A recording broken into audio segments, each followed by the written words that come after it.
nagkatigom kita karon dinhi aron sa paghalad o pasalamat o pagampo labi na gyud sa padulungay nga pagbiyahe sa atong mga igsoon.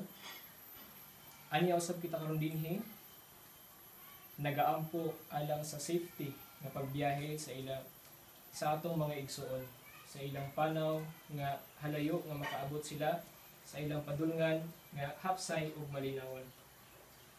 Palihog manindog ug atong awiton ang pasiunang awit.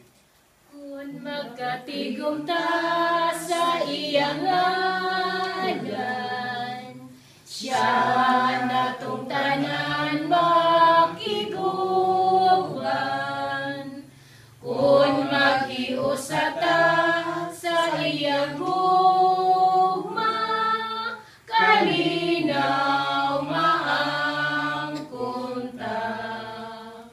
Ug sa atong panginahanglan, ang Ginoo Hey, ma bless you. atong